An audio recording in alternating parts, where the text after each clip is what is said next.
ಸತ್ಯ ಮತ್ತು ಧರ್ಮದ ವಿಜಯ ಎಂಬುದು ಶ್ರೀಕೃಷ್ಣನ ಜೀವನದ ಪ್ರತಿಯೊಂದು ಘಟನೆಯಲ್ಲಿ ಸ್ಪಷ್ಟವಾಗಿ ಕಾಣುವ ಮಹಾ ಸಂದೇಶ. ಕೃಷ್ಣನು ಕೇವಲ ಮಹಾಭಾರತದ ಯುದ್ಧದ ಸಾರಥಿಯಷ್ಟೇ ಅಲ್ಲ, ಧರ್ಮದ ಜೀವಂತ ಪ್ರತೀಕ. ಅವನ ಜೀವನದ ಪ್ರತಿಯೊಂದು ಹಂತದಲ್ಲೂ ಸತ್ಯ ಮತ್ತು ಧರ್ಮದ ಮಾರ್ಗವನ್ನು ಬಿಡದೆ ನಡೆಯುವ ಶಕ್ತಿ, ಧೈರ್ಯ ಮತ್ತು ಜ್ಞಾನ ನಮಗೆ ಪ್ರೇರಣೆಯಾಗುತ್ತದೆ.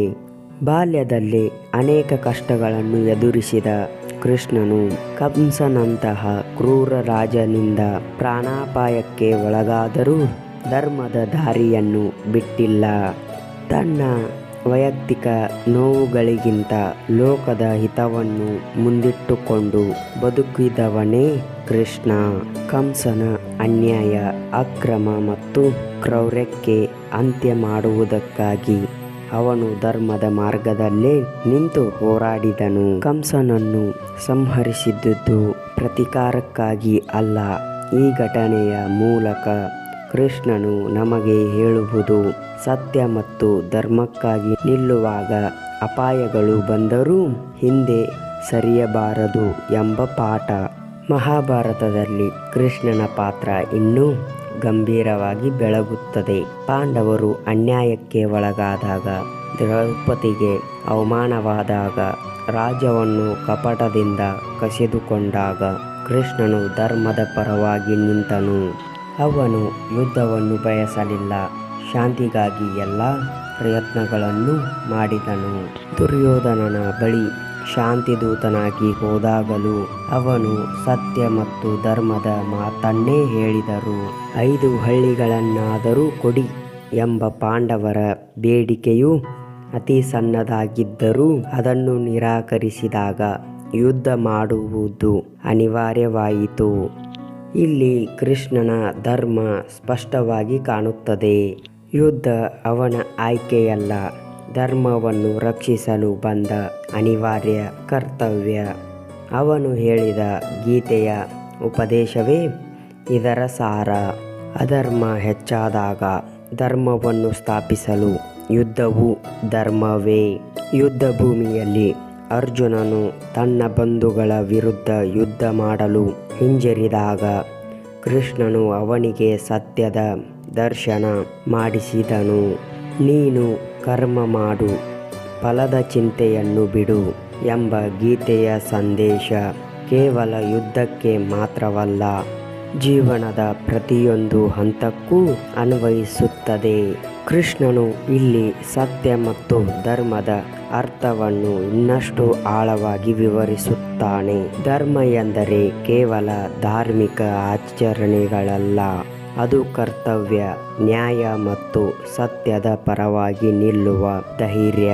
ಅರ್ಜುನನಿಗೆ ತನ್ನ ವೈಯಕ್ತಿಕ ಭಾವನೆಗಿಂತ ಸಮಾಜದ ಹಿತ ಮುಖ್ಯ ಎಂದು ತಿಳಿದನು. ಈ ಉಪದೇಶದಿಂದ ಅರ್ಜುನನು ತನ್ನ ಕರ್ತವ್ಯವನ್ನು ಅರಿತು ಧರ್ಮದ ಯುದ್ಧಕ್ಕೆ ಸಿದ್ಧನಾದನು. ಕೃಷ್ಣನು ಸದಾ ಸತ್ಯದ ಮಾರ್ಗದಲ್ಲೇ ನಿಂತು ಕಷ್ಟಗಳನ್ನು ಎದುರಿಸಿದನು. ಅವನ ಮೇಲೆ ಅನೇಕ ಬಾರಿ ದ್ರೋಹ, ಅಪವಾದ ಮತ್ತು ಅವಮಾನಗಳು ಬಂದವು. ಅವನು ಯುದ್ಧದಲ್ಲಿ ಶಸ್ತ್ರ ಹಿಡಿಯುವುದಿಲ್ಲ ಎಂದು ಪ್ರತಿಜ್ಞೆ ಮಾಡಿಕೊಂಡಿದ್ದರು. ಭೀಷ್ಮನ ಆಕ್ರಮಣದಿಂದ ಧರ್ಮಕ್ಕೆ ಅಪಾಯ ಬಂದಾಗ ತನ್ನ ಪ್ರತಿಜ್ಞೆಯನ್ನು ಮುರಿಯಲು ಸಿದ್ಧನಾದನು. ಇದು ಸತ್ಯ ಮತ್ತು ಧರ್ಮದ ಇನ್ನೊಂದು ಅರ್ಥವನ್ನು ತಿಳಿಸುತ್ತದೆ. ಧರ್ಮವನ್ನು ರಕ್ಷಿಸಲು ಕೆಲವೊಮ್ಮೆ ವೈಯಕ್ತಿಕ ಪ್ರತಿಜ್ಞೆಗಳನ್ನು ತ್ಯಜಿಸಬೇಕಾಗುತ್ತದೆ. ಇಲ್ಲಿ ಕೃಷ್ಣನ ಉದ್ದೇಶ ಸ್ವಾರ್ಥವಲ್ಲ, ಧರ್ಮದ ಸ್ಥಾಪನೆ. ಅವನು ಯಾವಾಗಲೂ ಉದ್ದೇಶದ ಶುದ್ಧತೆಯನ್ನು ಮುಖ್ಯವಾಗಿಟ್ಟುಕೊಂಡನು. ಸಾಮಾನ್ಯ ಜೀವನದಲ್ಲಿಯೂ ಈ ಪಾಠಗಳು ಬಹಳ ಪ್ರಾಸಂಗಿಕ.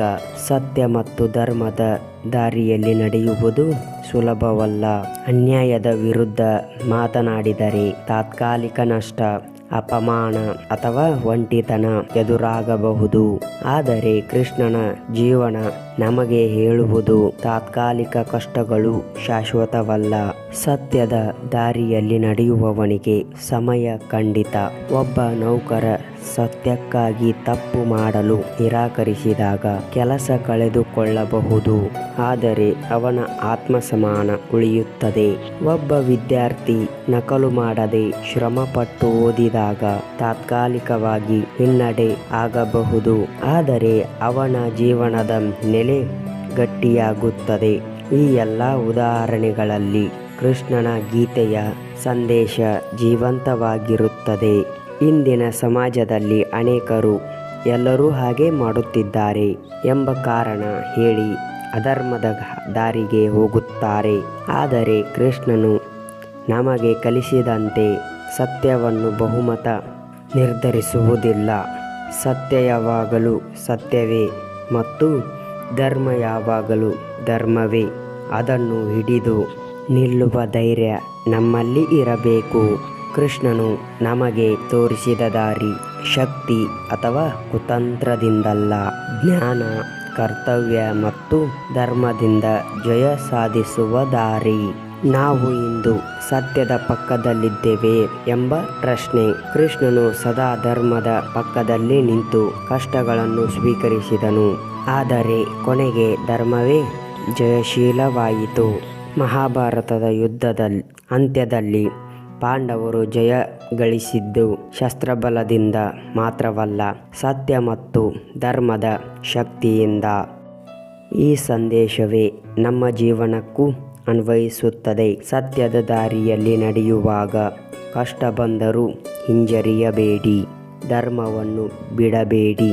ಸಮಯ ತೆಗೆದುಕೊಂಡರೂ ಅಂತಿಮವಾಗಿ ಸತ್ಯ ಮತ್ತು ಧರ್ಮವೇ ಜಯಶೀಲವಾಗುತ್ತವೆ.